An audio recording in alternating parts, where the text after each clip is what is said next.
ଯେତେବେଳେ ଇଭେଣ୍ଟଟାକୁ ମୁଁ ଆଉ ଥରେ ଅକର କରେଇ ପାରୁନାହିଁ, କାହିଁକି ନା ମୋ କଣ୍ଟ୍ରୋଲ ଭିତରେ ନାହିଁ, କିନ୍ତୁ ମୁଁ ଚାହୁଁଛି ଯେ ତାକୁ ବାରମ୍ବାର ଏକ୍ସପିରିଏନ୍ସ କରିବା ପାଇଁ, ତେଣୁ ଫ୍ୟାକ୍ଚୁଆଲ ଇଭେଣ୍ଟଟା ବର୍ତ୍ତମାନ ଇମାଜିନାରୀ ଇଭେଣ୍ଟ ହେଇଗଲାଣି। ରସଗୋଲା ମୁଁ ଫ୍ୟାକ୍ଚୁଆଲି ଖାଇଥିଲି, ଏକ୍ସପିରିଏନ୍ସ କରିଥିଲି, ସେ ଫ୍ୟାକ୍ଚୁଆଲ ରସଗୋଲାଟା 10 ଟଙ୍କା ଦେଇ କିଣିଥିଲି ସେଇଟା ଗଲାଣି। ବର୍ତ୍ତମାନ ମୁଁ ଇମାଜିନେସନରେ 1,00,000 ଟଙ୍କାର ରସଗୋଲା ଖାଇସାରିଲାଣି। ମୁଁ ସବୁଦିନ ଖାଉଛି, ମୋର ତ ତା ପ୍ରତି ୱିକନେସ୍ ଅଛି।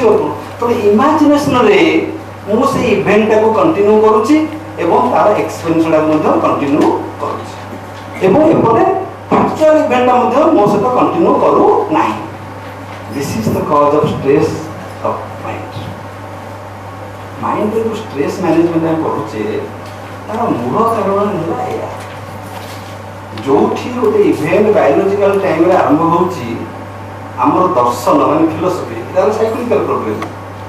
ଏଠି ଫିଲୋସଫିକାଲ ନଲେଜ ରହିବା ଦରକାର ଯେ କେହି ରହିବେ ନାହିଁ ଭଗବାନଙ୍କ ଭୂମି ତଳେ, ସର୍ବେ ନିଜ ନିଜ ଅଭିନୟ ସାରି ବାହୁଳି କାଳ ବଳେ।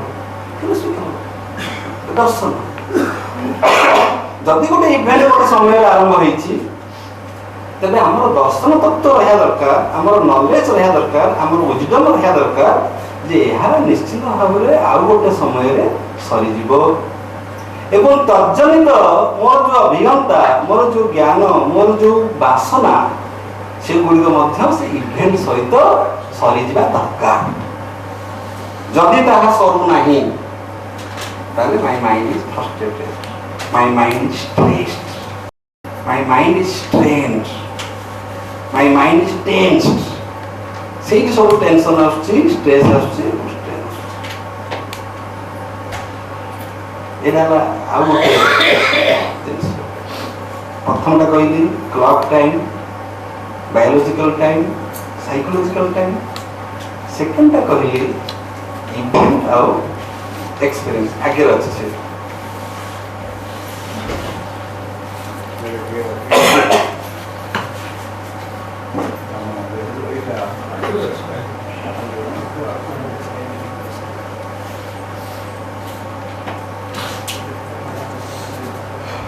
ତେଣୁ ଏଥିରେ କ'ଣ ହେଉଛି, ଯେତେବେଳେ ଇଭେଣ୍ଟଟା ସରିଗଲାଣି କିନ୍ତୁ ମୁଁ ତାକୁ ବାରମ୍ବାର ସେ ଇଭେଣ୍ଟକୁ ଅକର କରିବା ପାଇଁ ଚାହୁଁଛି ଏବଂ ତାକୁ କଣ୍ଟିନ୍ୟୁ କରିବା ପାଇଁ ଚାହୁଁଛି ଏବଂ ତଜ୍ଜନିତ ଅଭିଜ୍ଞତା ଗୁଡ଼ାକୁ ମୁଁ ଏନ୍ଜୟ କରିବା ପାଇଁ ଚାହୁଁଛି, ମୋ ମାଇଣ୍ଡଟା ଷ୍ଟ୍ରେସ୍ ହେଉଛି। ଷ୍ଟ୍ରେସ୍ ହେଲା ପରେ କ'ଣ ହେଲା ନା ଏଠି ଏନର୍ଜି ଲସ୍ ହେଲା। ବହୁତ ତିନି ପ୍ରକାର ଏନର୍ଜି କଥା ଆମେ ଆଜି ଆଲୋଚନା କରିବା। ଗୋଟେ ହେଉଛି ଏଠି ପୁଣି ଟିକେ ମୁଁ ଯାଉଛି, ପୁଣି ଏଠି ଫେରି ଆସିବା। ଏନର୍ଜି ଲସ୍ ଯେଉଁ ହେଉଛି ସେଟା କେମିତି ଲସ୍ ହୁଏ? ଗୋଟେ ହେଲା ବାୟୋଲୋଜିକାଲ ଏନର୍ଜି, ଆଉ ଗୋଟେ ହେଲା ସାଇକୋଲୋଜିକାଲ ଏନର୍ଜି, ଆଉ ଗୋଟେ ହେଲା ସ୍ପିରିଚୁଆଲ ଏନର୍ଜି। ବାୟୋଲୋଜିକାଲ ଏନର୍ଜି ଆମେ କ୍ରିଏଟ୍ କରିପାରିବା ବାଇ ଅବଜର୍ଭିଂ ବ୍ରହ୍ମଚର୍ଯ୍ୟ। ମୁଁ ସେ ପାର୍ଟଟାକୁ ବେଶୀ ଯାଉନି। ବ୍ରହ୍ମଚର୍ଯ୍ୟ ଯଦି ଆପଣ ମେଣ୍ଟେନ୍ କରିବେ, ଆପଣ ବାୟୋଲୋଜିକାଲ ଏନର୍ଜି ମାନେ your senses will become fit. ଆପଣଙ୍କର କାମ କରିବା ପାଇଁ ଫୁର୍ତ୍ତି ଆସିବ, ଆପଣ ଅଳସୁଆ ହେବେନି, ଇନର୍ସିଆ ଆପଣଙ୍କ ଭିତରେ ଆସିବନି। ଜଣେ ହାଉସ୍ ହୋଲ୍ଡର କହିବ ମୁଁ କେମିତି ବ୍ରହ୍ମଚର୍ଯ୍ୟ ରକ୍ଷା କରିବି।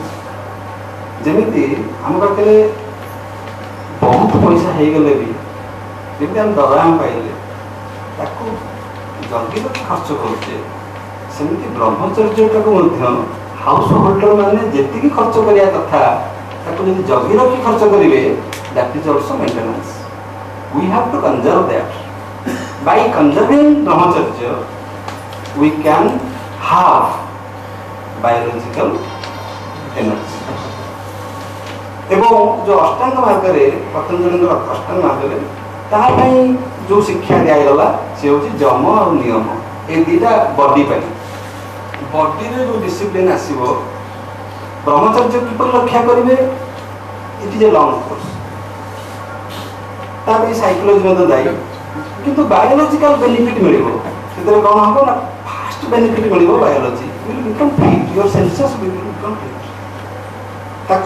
जम नियम मुझे गुरुत्व दौना कि आम टपिक से नुह। साइकोलॉजिकल एनर्जी कौन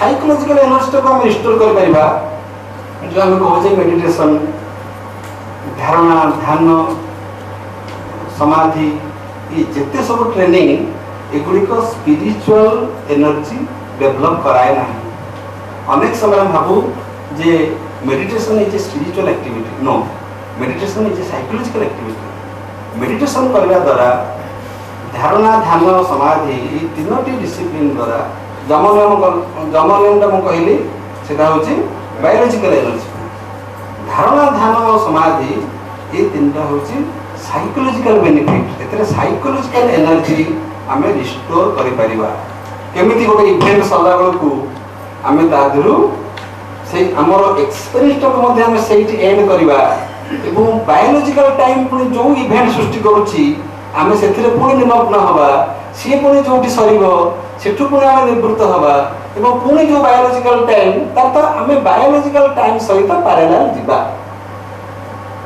आ जो साइकोलॉजिकल एनर्जी दरकार सेटा रिस्टोर हो पारिबो बाय धारणा ध्यान और स्पिरिचुअल एनर्जी को spiritual energy can be restored by doing good works आपण यदि भल काम करेंगे परर उपकार करेंगे लोक संग्रह पाई काम करेंगे तार द्वारा स्पिरिचुअल एनर्जी बढ़ो not by doing meditation meditation कले आप माइंड फिट रहा माइंड फिट रहिले आप लोक मान भल काम करेंगे एवं आप त्याग करेंगे आप भल पाइपर त्याग करवा भल पाइबा निस्वार्थपर हवा अन्य मान सेवा करवा यही सब काम करने द्वारा प्रैक्टिकल लाइफ में आम स्पिरिचुअल एनर्जी टाको डेवलप कर किंतु साधारण भाव में आप चिंता करूँ जड़े कह थाटा भारी सहज मुझे ब्रह्मचर्य रक्षा करें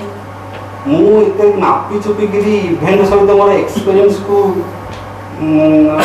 माने सारी पारि किंतु मु परर उपकार करि परिबी but that is too difficult परर उपकार करवा त्याग करवा निस्वार्थपर हवा ये जो स्पिरिचुअल एनर्जी एटा ये प्रथम दीटा नहले कदापि हम ना जी कहूँ से मिछ कहूँ से छलना करुच्ची हिपोक्रेट जदि बायोलॉजिकल एनर्जी जनकर रिस्टोर्ड है ना जदि जड़े साइकोलॉजिकली साउंड नुह बालांस नुह तेरे पाखे स्पिरिचुअल एक्टिविटी गुड़ाक कदापि आसना तेणु जो मेडिटेशन को आम भावुचे spiritual activity that is a mental discipline not a spiritual discipline spiritual discipline माने whether you are doing good for others आप निस्वार्थपर कि नहीं आप ड्यूटीफुल कि नहीं आप स्वधर्म कर जदि कर you have spiritual energy that is your spiritual activity तो ये तीन प्रकार एनर्जी आम कौटी थे आम थे लॉस ऑफ एनर्जी जदि इवेंट बायोलॉजिकल टाइम अनुसार सरवा बेलू आमर एक्सपीरियंस टाको आम से सारी पारूना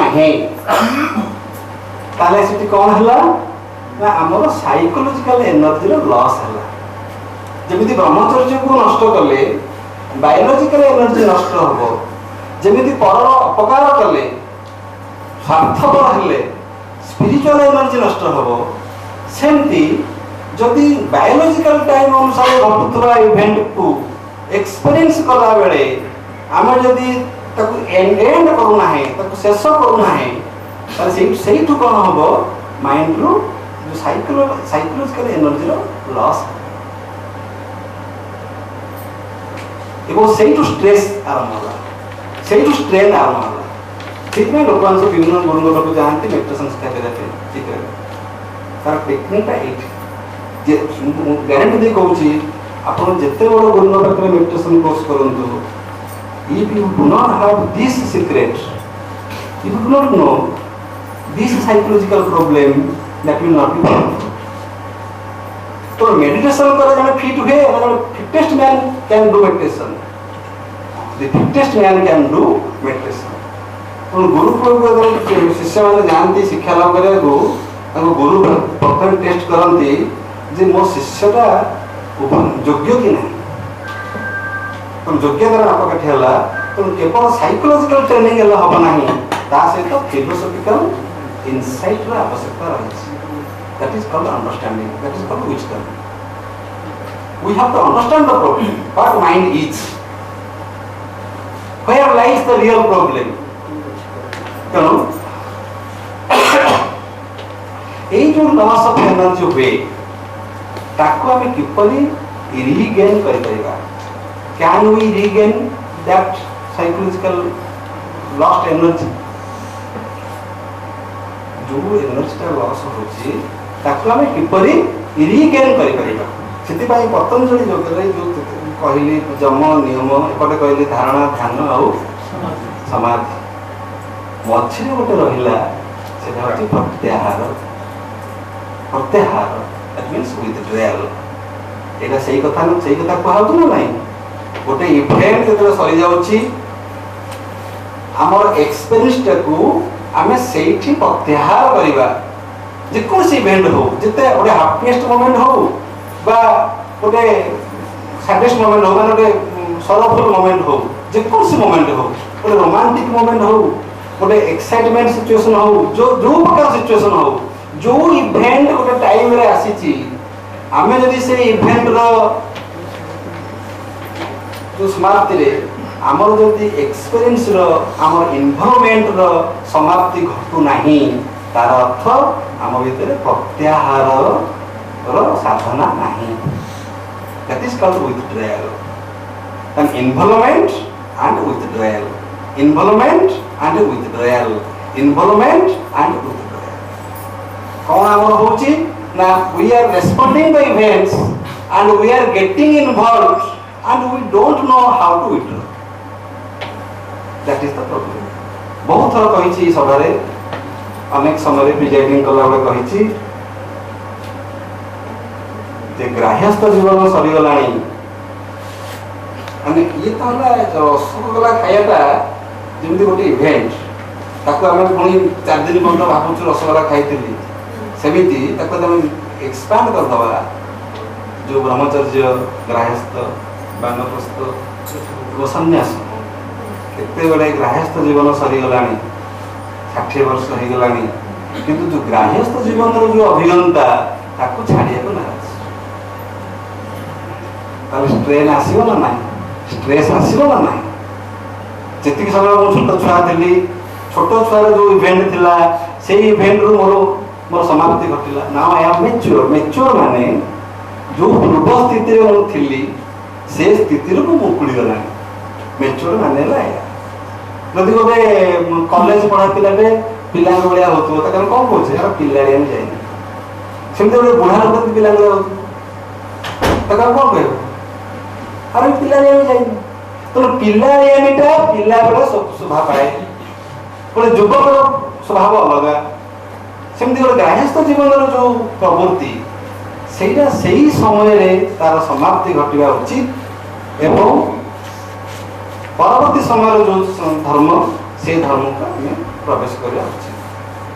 ଯଦି ତାହା ନ ହେବ, ଯଦି ଏଇ ପ୍ରତ୍ୟାହାର ଆଟିଚ୍ୟୁଡ୍ ନ ରହିବ, ତାହେଲେ ଆମର ଏଇ ଷ୍ଟ୍ରେସ୍ ଆଉ ଷ୍ଟ୍ରେନ୍ ପଡ଼ିବ।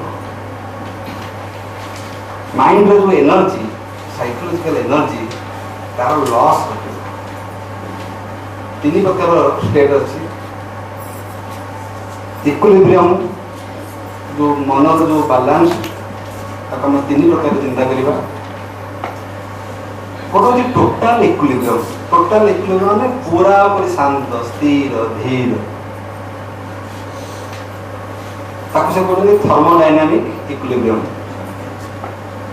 Total equilibrium.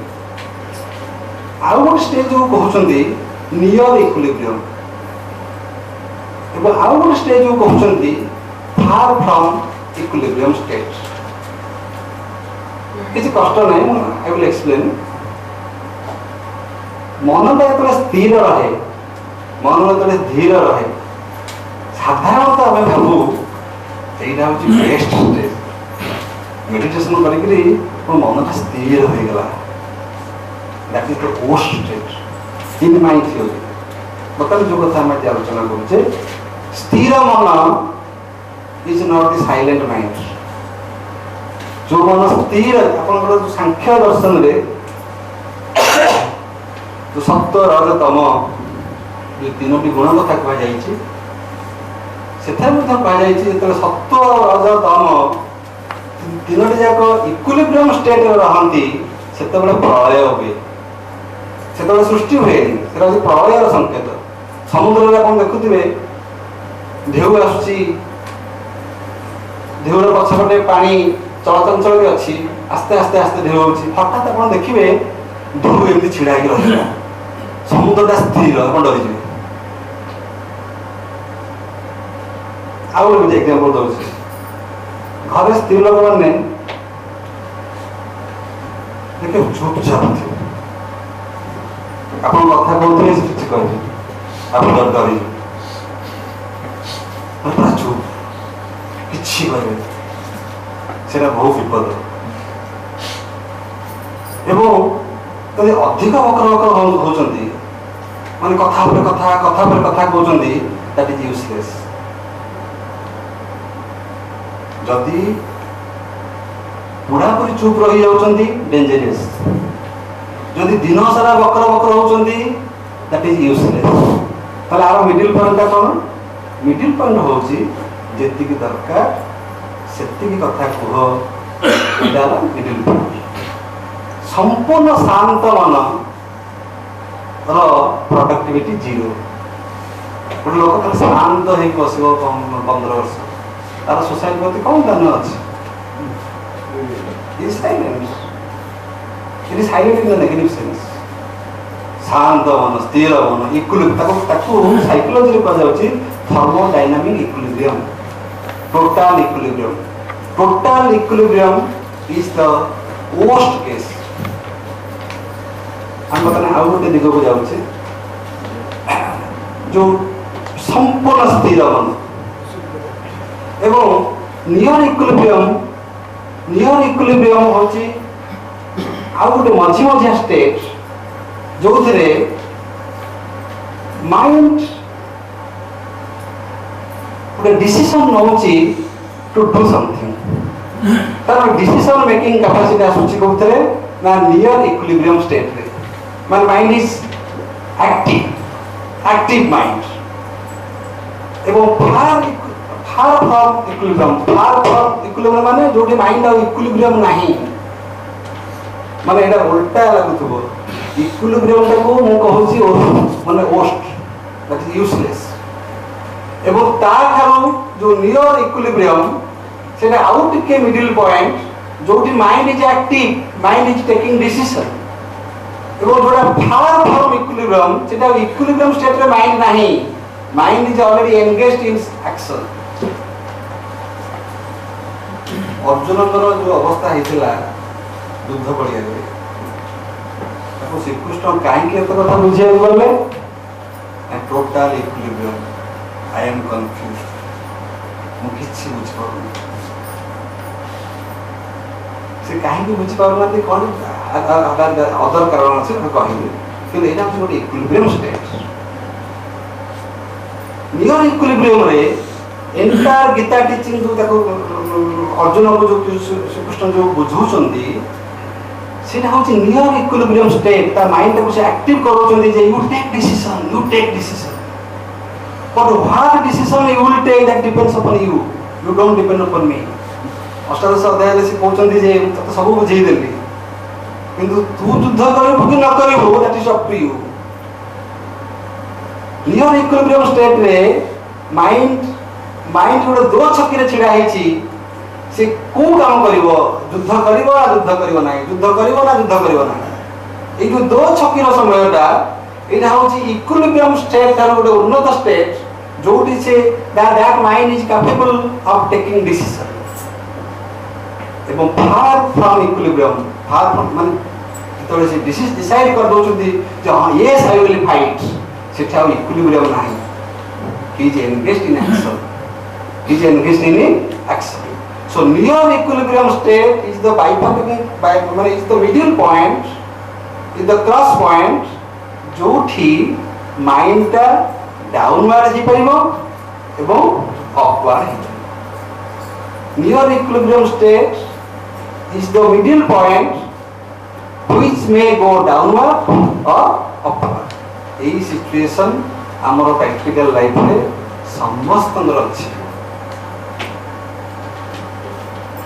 तो टोटल इक्विलिब्रियम स्टेट जो thermodynamic state that is state of inertia ताकू तामसिक माइंड बोली कहा जाए जो माइंड संपूर्ण स्थिर जो माइंड रो कौन से एक्टिविटी नहीं इनएक्टिविटी नियर इक्विलिब्रियम स्टेट रो काम होला taking decision participating in the decision राशनलाइज करबा गोटे दिन को माने आत्म समीक्षा करबा गोटे दिन को चिंता करबा विवेक खटेबा एवं फार फार इक्विलिब्रियम हला ऑलरेडी निज सिद्धांत रे गोटे काम करबा निज सिद्धांत रे not guided by anybody else not by teachers not by scriptures not by parents not by society not by religious guru मु जदी मोर विवेक अनुसार मोर स्वधर्म को कली तर that is the state of far from equilibrium state my mind is active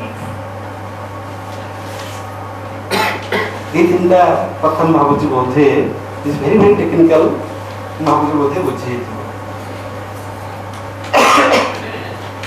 बर्तमान हमें आलोचना करबा जो लॉस हुए एनर्जी लॉस हुए साइकोलॉजिकल एनर्जी लॉस हुए प्रत्याहार न करि पारिले गोटे इवेंट रू निर्भूत न होई पारिले जो साइकोलॉजिकल लॉस हुए सेही लॉस को आमे रीगेन करि पारिबा बर्तमान मैं आपको आउ गोटे सिचुएशन दौर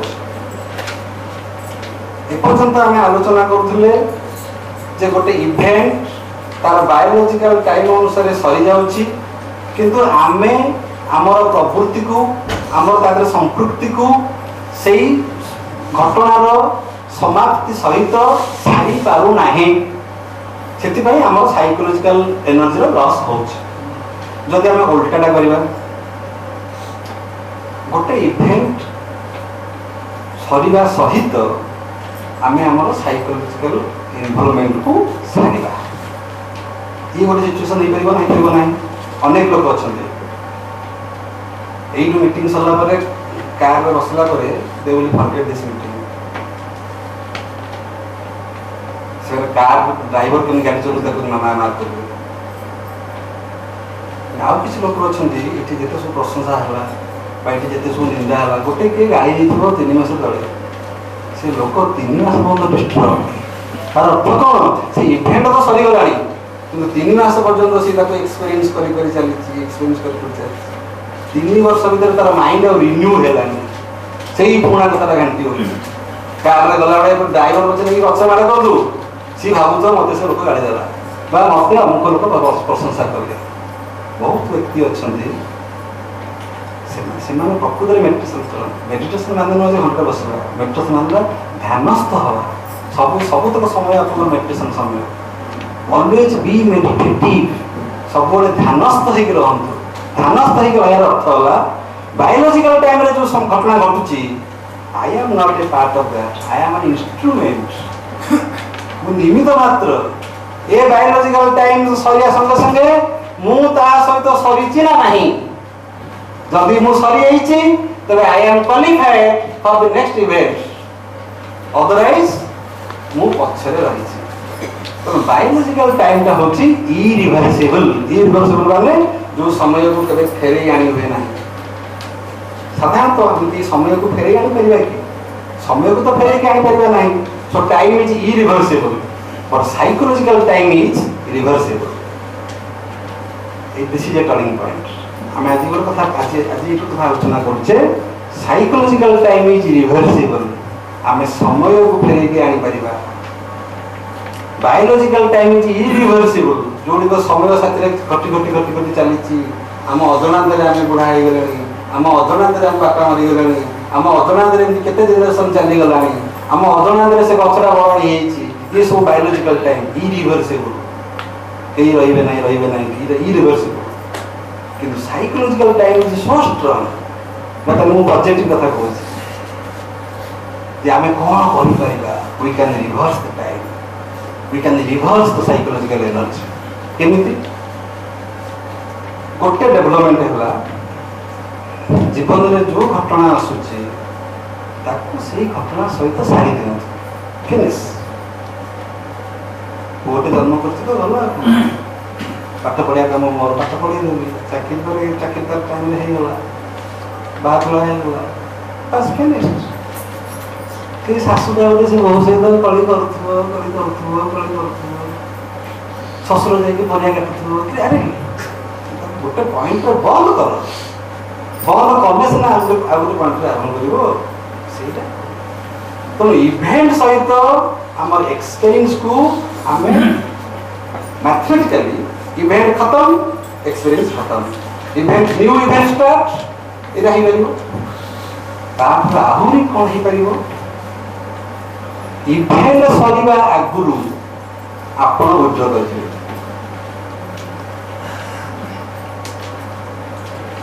गोटे है इवेंट सरी जाउछि आमे सरू ना ये गोटे अवस्था यहाँ जो 99% बर्तमान किसी लोग भावुए गले गले गला आलू कि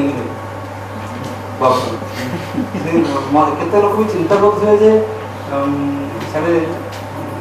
व्रतघर भोजीटा ठीक टाइम न पहुँच अरे forget that now attend this meeting present रहूँ गोटे है इवेंट सरी जाऊँगी मु सरू ना आउ गोटे है जमी इवेंट सरीगला मु सरीगली मु ना लॉर्ड कृष्ण अर्जुन कौन कहले अरे एगुड़ाक जो बर्तमान चिंता करूँ एगुड़ाक गत काली ठीक थिला मो बापा मो भाई मो गुरु एम सहित मुझे युद्ध करी that question is not applicable here this is the battlefield now your role has been changed now you forget that तू जा से चिंता करूँ से गत काली घरे हम चिंता करूँ युद्ध पड़ा पड़े माने this is another event and you are another actor and you have another duty. Please be involved in this. यही कथा बुझे पे because the situation is different, the timing is different, स्थान काल पात्र जेहेतु परिवर्तन हो जाइछि एही स्थान रे एही काल रे एही पात्र मानक रे जहा करबा उचित ताहा करो एरा सेकेंड थर्ड हला इवेंट चलीछि इवेंट सरिबा आगु आपण विड्रॉ कर तंत्र बोली कहूँ तंत्र शब्द हम कहीं लिखी तंत्र कहले लोक मन गोटे भूल से अरे तांत्रिकटा कि तंत्र कथा कहले तंत्र माने है जो माइंड जो पावर जो इम्प्रूवमेंट इवेंट सहित तार जो मूवमेंट ताको आप रेगुलेट कर जो कला तंत्र इज द प्रोसेस तंत्र आउ योग ये दीटा जिनस मनुष्य जोड़ी पावर अच्छी गोटे तांत्रिक पावर अच्छी आउटे जोड़ी पावर अच्छी tantric power somehow related to psychology and yogic power is somehow related to philosophy. तो ये जो तीनटा कथा मु कहली जे गोटे इवेंट सरी जाउची किंतु मु सरी नाही इवेंट सरिया संगे संगे मु सरी जाईची माने मु प्रत्याहार करिनली मु निजको विड्रॉ करिनली एवं थर्ड हला because I am the master तेरा कोठी आसीबो ना जो नियर इक्विलिब्रियम स्टेट सेठी एटा आस परिबो जे जो इवेंट घटुची से इवेंट घटिया पूर्व मु विड्रॉ कर जाईची एक उदाहरण को बुझे जो बाहर फागर सब हुए जो बफे चलता है आपण मित्र केही कहंतु हठात बफे सब लोक खाऊ जड़े निजको से सिचुएशन रू विड्रॉ कर जाइए गोटे साइलेंट ऑब्जर्वर किए माने मु खाऊची राम खाऊची गोपाल खाऊची आउ गोटे फैमिली बस कथा होती ତାହେଲେ ଆମେ ସମସ୍ତେ ସେ ସ୍ରୋତରେ ଭାସି ଯାଉଛେ। କିନ୍ତୁ ହଠାତ୍ ଆପଣ ନିଜକୁ ୱିଡ୍ର କରିନେବେ, ଆପଣ ଦେଖିବେ ଯେ କ'ଣ ସବୁ ହେଉଛି ଟିକେ ଆଗ ଦେଖିବା। ଓ ରାମ ଏମିତି ଖାଉଛି, ହରି ଏମିତି ଖାଉଛି, ସେଠି ବାଜା ବାଜିଲାଣି। ଟୁ ବି ଆଟେଣ୍ଟିଭ ଏ ଚାରିପଟ ଯାକ ଯାହା ଘଟୁଛି ତାକୁ ହୋଲ୍ ହାର୍ଟେଡଲି କନସେଣ୍ଟ୍ରେଟେଡରେ ଆପଣ ତାକୁ ଆଟେଣ୍ଡ କରିବେ। ଏଇଟା କେବେ କରିଛନ୍ତି କି? ନିଶ୍ଚିନ୍ତ କରିଥିବେ, ବେଳେ ବେଳେ କରିଥିବେ। କିନ୍ତୁ 2-3 ମିନିଟ୍ 5 ମିନିଟ୍ ବହୁତ ହେଇଗଲା, ତାପରେ ପୁଣି ଆପଣ ଖସି ଯାଇଥିବେ। ନନା ବାପା ଆପଣ ରହିଗଲା ତମ ପାଖରେ ସେ କାର୍ଡଟା, ସେଇ ଯୋଉ କାର୍ଡ ଭିତରେ ପୁଣି ଆପଣ ପଶିଗଲେ, ପୁଣି ଆପଣ ଫସିଗଲେ ତା ଭିତରେ, ଆଉ ସେ ଅବଜରଭେସନ ଆପଣଙ୍କର ନାହିଁ। ମୋ କଥାଟା ବୁଝିପାରୁଛନ୍ତି? ଗୋଟେ ଆଉ ଏକ୍ସାମ୍ପଲ ଦେଉଛି। ଗୋଟେ ବହୁତ ଦୁଃଖ ସମୟ ଆସିଛି, ବହୁତ ଦୁଃଖ ସମୟ। ଘରେ ଗୋଟେ କିଏ ମାନେ କାହାର ଦେହାନ୍ତ ହେଇଯାଇଛି। ଘରେ ଯଦି କାହାର ଦେହାନ୍ତ ହେଇଯାଇଛି, ସେତେବେଳେ ଆପଣ କ'ଣ କରୁଛନ୍ତି? ଯେମିତି ଅନ୍ୟ 5 ଜଣ କାନ୍ଦୁଛନ୍ତି, ଯେମିତି ଅନ୍ୟ 5 ଜଣ ଦୁଃଖ କରୁଛନ୍ତି, ଆପଣ ବି ସେୟା କରୁଛନ୍ତି। କେତେବେଳେ ସେଇ ଅବସ୍ଥାରେ ନିଜକୁ ୱିଡ୍ର କରି ଆପଣ ସେ ସିଚୁଏସନର ବାହାରକୁ ଯାଇପାରିଛନ୍ତି କି? This is also fact of life. ଆପଣ ଦେଖିଥିବେ ବହୁତ ଲୋକ ତାଙ୍କର ବାପା ହଉ, ଏପରିକି ପୁଅ ମରିଗଲେ ମଧ୍ୟ ସେମାନେ ବହୁତ ଷ୍ଟ୍ରଙ୍ଗ ଥାନ୍ତି। Fact of life. ଜୀବନର ଘଟଣାକୁ ଘଟଣା ପରି ନେବାଟା ହେଉଛି ଯୋଗ। ଜୀବନର ଘଟଣାଟାକୁ ଘଟଣା ପରି ନେବାଟା ହେଉଛି ସାଧନା। ମୁଁ ଗୋଟେ ଉଦାହରଣ ଦେଉଛି। ଆମର ଯେ ପ୍ରିୟବ୍ରତ ଦାସ ଆସିଥିଲେ, 2 ଥର ଖଣ୍ଡେ ଆସିଛନ୍ତି, ନୁହେଁ କି? ତାଙ୍କର ବୟସ ପାଖାପାଖି 80। ସିଏ ବଞ୍ଚିଛନ୍ତି, ତାଙ୍କ ପୁଅ ଚାଲିଗଲେ କ୍ୟାନ୍ସର। ମୁଁ ତାଙ୍କ ସହିତ ଫୋନରେ କଥାବାର୍ତ୍ତା କରେନି। ସେ ବହୁତ ବଡ଼ ଲୋକ, ତାଙ୍କ ସହିତ କ'ଣ କଥା ହବ? ମୁଁ ମନରେ ଭାବିଛି କ'ଣ ନା, ତାଙ୍କ ମନରେ ବହୁତ ଦୁଃଖ ଥିବ। ତାପରେ 6 ମାସ ପରେ ସିଏ ମୋତେ ଫୋନ୍ କଲେ, ପ୍ରମୋଦ ବାବୁ ଆପଣଙ୍କର 6 ମାସ ହେଲା ଦେଖା ସାକ୍ଷାତ ନାହିଁ, ଖବର ନାହିଁ। ଆଉ ମୁଁ କହିଲି ସାର୍ ଏମିତି ତ ଗୋଟେ ଶୁଣିଲି, ଆଉ ସେଥିପାଇଁ ମୁଁ ଟିକେ ନା ପ୍ରମୋଦ তুমি ପାଗଳ ହେଲ। ସିଏ ତାର ଡ୍ୟୁଟି କରିବା ପାଇଁ ଆସିଥିଲା, ସିଏ ତାର ଡ୍ୟୁଟି ସରିଗଲା, ସିଏ ଚାଲିଲା। ତମେ କ'ଣ ଭାବୁଛ ମୁଁ ରହିବି କି? ତମେ କ'ଣ ଭାବୁଛ ତମେ ରହିବ କି? ତେଣୁ ତମର ଯୋଉଦିନ ଡ୍ୟୁଟି ସରିବ ତମେ ଯିବ, ମୋର ଯୋଉଦିନ ଡ୍ୟୁଟି ସରିବ ମୁଁ ଯିବି। ଆଉ ପୁଅ ଯୋଉଦିନ ମଲା, ତାର 3rd ଦିନ ମୋର ଟକ୍ ଥିଲା ଅମୁକ ଜାଗାରେ, ମୁଁ ଯାଇକି ଟକ୍ ଦେଇକି ଆସିଲି। 5th ଦିନ ଆଉ ଗୋଟେ ଜାଗାରେ ଟକ୍ ଦେଲି, 10 ଦିନ ଆଉ ଗୋଟେ ଜାଗାରେ ଟକ୍ ଦେଲି। taking a fact as a fact। ତମ ଇଭେଣ୍ଟ ସରିବା ଆଗରୁ ମୁଁ ଏ କଥାଟା ଆହୁରି ଏଲାବୋରେଟ୍ କରିବି। ଇଭେଣ୍ଟ ସରିବା ଆଗରୁ ଆପଣ ନିଜକୁ ୱିଡ୍ର କରିପାରିବେ କି? 3ଟା ସିଚୁଏସନ୍। ଇଭେଣ୍ଟ ସରିଯାଇଛି, ମୁଁ ସରିନାହିଁ 99%। ଇଭେଣ୍ଟ ସରିଯାଇଛି, ମୁଁ ବି ସରିଯାଇଛି। ହେ ଅର୍ଜୁନ, ତୁମର ଯୋଉ ଇଭେଣ୍ଟ ଥିଲା ତାକୁ ସେଇଠି ସାରି ଦେଇକି ଆସ, ବର୍ତ୍ତମାନ ଯୁଦ୍ଧ ପଡ଼ିବା। এই যুদ্ধ পড়িয়ারে তুমি এটি this is another event, this is another role and you have to play another role। Event সরি যাইছি, এই ইভেন্ট সরিবা আগରୁ ମୁଁ ସରି ଯାଇଛି, ମୁଁ ନାହିଁ।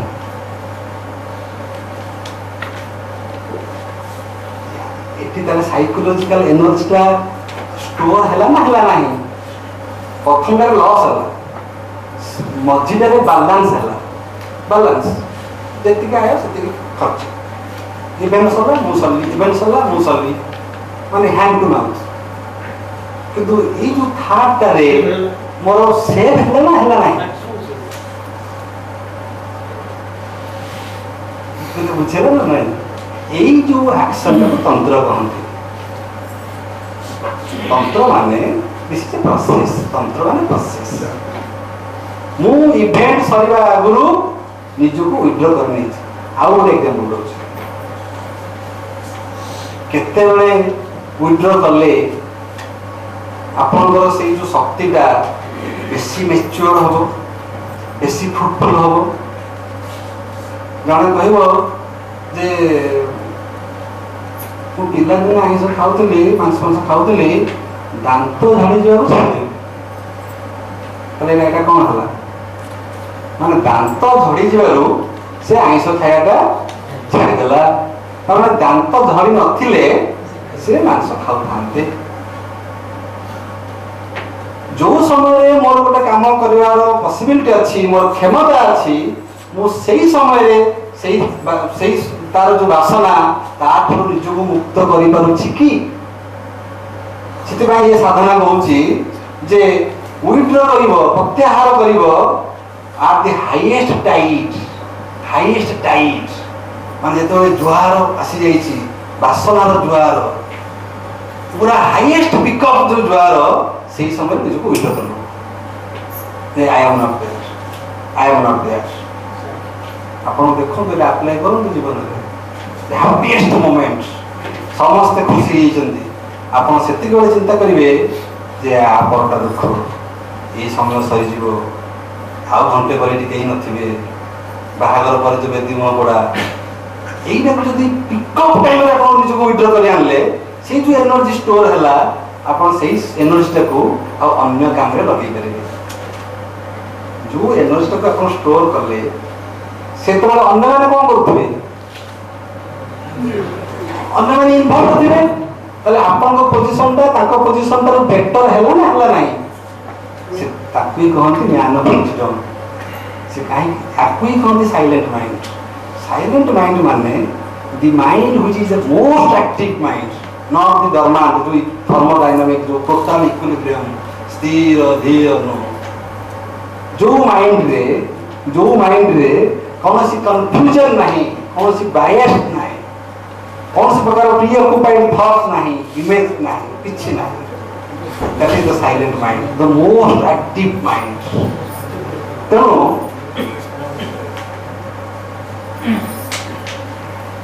तीन टा कथा कहले तो थर्ड पॉइंट रे गोटे इवेंट सरीबा आगुरु आमे कौन करबा ना हमर इन्वायरमेंट को आमे ब्रेक कर परिबा आपण एटा सब अप्लाई कर परिबे सपोज